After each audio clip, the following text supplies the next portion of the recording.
Kalau kita ngomongin motor Suzuki, apa yang pertama kali terlintas di kepala kalian? Pasti banyak yang bilang motor Suzuki itu awet banget, mesinnya bandel, jarang rusak. Nah, itu fakta. Banyak banget cerita dari pemilik motor Suzuki yang bilang kalau motornya tetap prima meskipun udah bertahun-tahun dipakai. Bahkan ada motor Suzuki yang mesinnya masih sehat walaupun jarang diservis. Tapi di balik pujian itu, ada cerita ironis yang bikin kita mikir, kenapa brand yang punya mesin sehebat ini malah susah bersaing di pasar motor Indonesia. Nah, WeQWek pengen kasih highlight ke satu fakta yang menarik. Loyalis Suzuki itu banyak banget.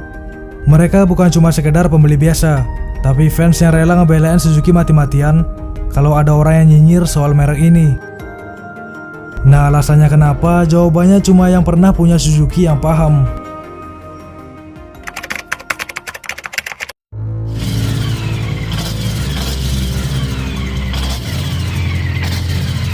Kalau kita ngomongin Suzuki, ada satu hal yang nggak bisa dipungkiri. Motor mereka itu terkenal awet. Serius, kalian tanya deh sama siapapun yang pernah punya motor Suzuki. Mayoritas bakal bilang Suzuki itu mesinnya jarang rusak. Bahkan meskipun jarang diservis, motor Suzuki tetap kuat dan jalan terus kayak nggak kena lelah. Nggak heran kalau banyak pemilik motor Suzuki yang tumbuh jadi loyalis. Mereka ini bukan sekedar pembeli, tapi fans setia yang selalu membela Suzuki kalau ada yang remehin merek ini. Tapi lucunya, loyalitas ini nggak dibangun dari strategi marketing, gimmick, atau iklan bombastis. Nggak ada tuh kampanye besar-besaran yang bikin orang jatuh cinta sama Suzuki. Semua ini tumbuh secara organik, murni karena pengalaman.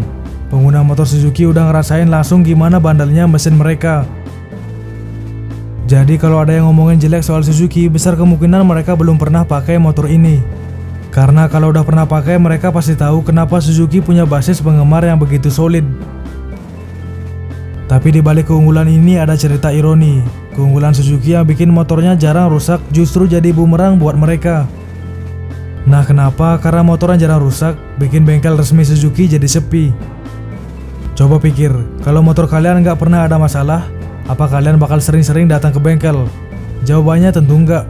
Kebanyakan pemilik motor Suzuki cuma datang ke bengkel saat servis gratis. Itu pun cuma sampai kupon servis habis. Setelah itu mereka nggak balik lagi, kecuali buat ganti oli. Akibatnya banyak bengkel resmi Suzuki yang akhirnya tutup karena nggak ada pemasukan. Masalah ini nggak cuma berhenti di bengkel. Efek domino seperti ini pun terjadi. Karena bengkel sepi, toko spare part juga kena imbasnya. Pemilik toko mulai malas stok suku cadang Suzuki karena jarang laku. Nah, logikanya sederhana. Kalau barang nggak laku, modal mereka bakal macet. Jadi daripada rugi, mereka lebih pilih nggak stok spare part Suzuki sama sekali. Akhirnya pengguna motor Suzuki yang kena dampaknya. Bayangin, kalian punya motor yang awet, tapi kalau ada komponen yang rusak, kalian kesulitan cari spare partnya. Dan ujung-ujungnya pemilik motor Suzuki yang kesulitan kalau mereka butuh suku cadang. Ironi banget kan, motor yang terkenal awet malah bikin spare partnya susah dicari.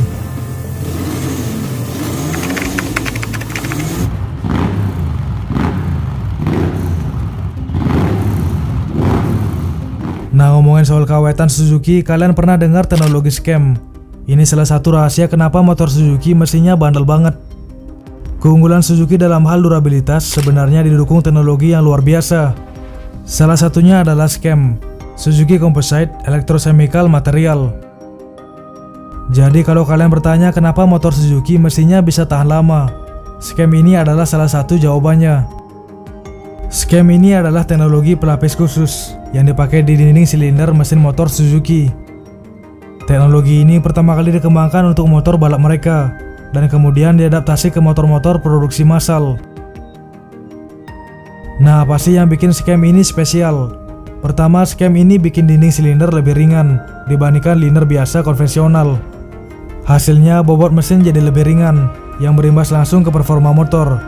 Akselerasi jadi lebih responsif, konsumsi bahan bakar lebih efisien, dan handling motor pun lebih enak. Kedua, scam punya kemampuan pendingin yang jauh lebih baik. Panas yang dihasilkan mesin lebih cepat dibuang, jadi resiko overheat pun minim. Ketiga, permukaan scam lebih halus, sehingga gesekan antar piston dan dinding silinder jadi lebih kecil. Dan efeknya komponen mesin nggak cepat aus, yang berarti umur mesin jauh lebih panjang. Tapi di sisi lain, teknologi canggih kayak scam ini kurang disorot.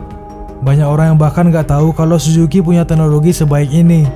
Padahal kalau mereka lebih sering ngomongin soal scam ini di iklan atau promosi, mungkin mereka bisa menarik perhatian lebih banyak calon pembeli. Selain teknologi, ada satu hal lagi yang sering jadi bahan diskusi soal Suzuki. Desain motornya, jujur aja desain motornya sering dianggap biasa-biasa aja. Ambil contoh motor matic mereka, kayak Address, Next, atau Venice. Desainnya nggak jelek, tapi juga nggak bikin orang langsung jatuh cinta. Ya kalian ngertilah. Sementara konsumen Indonesia itu sangat visual. Kalau desain motor nggak menarik, mau sebagus apapun mesinnya, tetap aja banyak yang nggak tertarik buat beli. Nggak cuma desain, fitur juga jadi sorotan. Di saat merek lain kayak Honda dan Yamaha udah mulai masuk ke teknologi hybrid dan fitur connected, Suzuki masih ketinggalan. Bahkan Yamaha udah punya teknologi kayak semacam turbo. Padahal di era sekarang fitur tambahan itu jadi nilai jual yang penting. Konsumen gak cuma cari motor yang awet, tapi juga yang canggih dan praktis. Jadi masalah Suzuki ini sebenarnya kayak lingkaran setan. Motor yang terlalu awet bikin bengkel resmi sepi. Bengkel sepi bikin spare part susah dicari. Desain dan fitur yang kurang menarik bikin calon pembeli berpaling ke merek lain. Akhirnya market share mereka terus turun.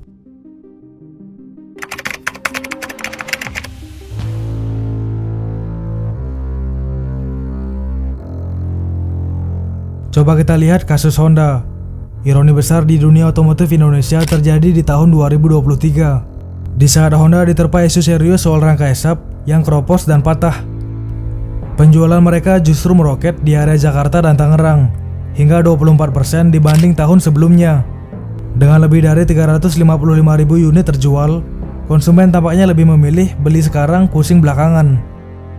Ini menunjukkan betapa kuatnya branding Honda di pasar. Mau produknya dikritik seperti apapun, seolah-olah isu keropos itu hanya sebatas bumbu gosip.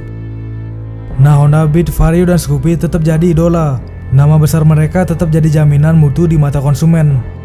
Apalagi Honda lihai memanfaatkan jaringan after sales yang luas dan promo gencar untuk menutup isu negatif. Sementara merek lain seperti Suzuki yang terkenal dengan mesinnya yang bandel dan minim masalah, malah harus berjuang keras hanya untuk sekedar bertahan. Lucu kan? Namun popularitas bukan berarti kebal dari tanggung jawab.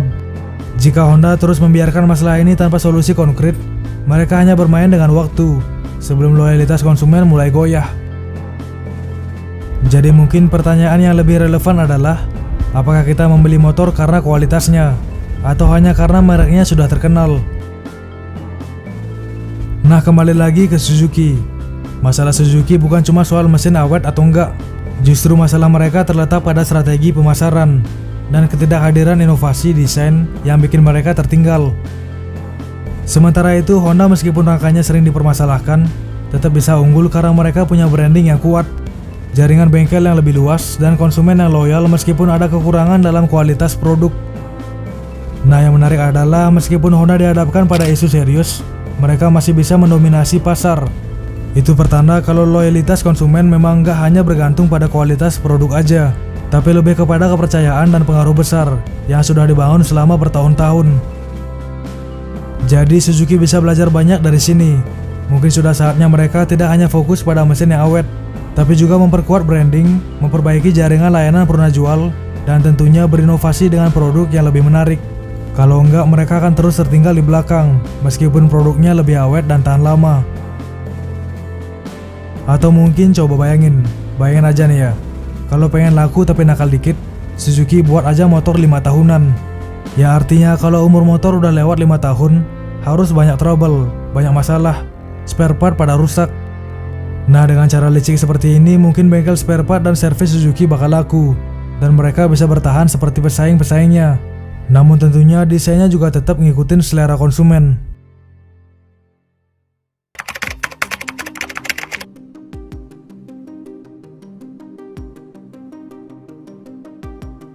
Tapi meskipun begitu, WKW percaya Suzuki masih punya peluang buat bangkit. Mereka cuma perlu lebih peka sama apa yang diinginkan pasar. Kalau mereka bisa bikin motor yang nggak cuma awet, tapi juga menarik secara desain dan fitur, WKW yakin mereka bisa bersaing lagi. Atau mungkin Suzuki bisa joint venture dengan produk Cina, yang belakangan ini hype karena desain dan teknologinya. Bayangin tuh, desain mantep, teknologi canggih, plus durabilitas yang mumpuni. Yakin banget kalau kayak gini pabrikan lain bakal kegeser. Nah, tulis pendapat kalian di kolom komentar video ini, karena siapa tahu ide kalian bisa jadi inspirasi buat Suzuki untuk kembali berjaya. Diskusikan di kolom komentar, karena diskusi kalian yang akan membawa topik ini lebih berkembang. Dan subscribe WQWEK jika kalian suka dengan lifestyle otomotif. Terima kasih.